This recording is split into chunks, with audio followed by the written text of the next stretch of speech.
নাও তোমার ফোন। সালমান আমার একটা মেয়ে ফোন করেছিল। কে ও মেয়েটা? কখন ফোন করেছিল আমাকে বলনি? ফোনটা দিইনি বলে তোমার গায়ে লেগেছে তাই না? কি করে যে তোমাকে বোঝাবো? আমি এখন আসছি। যদি কোনোদিন উল্টোপাল্টা কথা শুনেছি না, এই সংসারে আগুন লাগিয়ে দেবো, মনে রাখো কথাটা। রহিম চাচা ভালো আছেন? আমাদের কথা আপনি মনে রেখেছেন স্যার। আসুন আসুন, এখানে বসুন। অত ব্যস্ত হওয়ার কিছু নেই। ভালো আছেন স্যার? হ্যাঁ, তোমার আশ্রম ঠিকঠাক চলছে তো? কোনো অসুবিধা নেই তো? না না, কোনো অসুবিধা নেই, আপনাদের অনুদানে খুব ভালোই চলছে। সত্যি সালমা, তোমাকে যতই দেখছি ততই আমি অবাক হয়ে যাচ্ছি। স্যার, আশ্রমের ভিতরে যাবেন না? চলুন না, আমাদের আশ্রমটা একটু ঘুরে দেখবেন। হ্যাঁ চলো।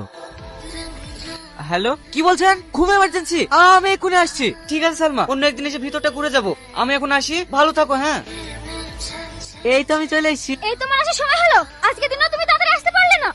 Happy birthday to you. Hello madam, ফোনটা স্যারকে দিন না প্লিজ। না নেই, রাখুন ফোনটা।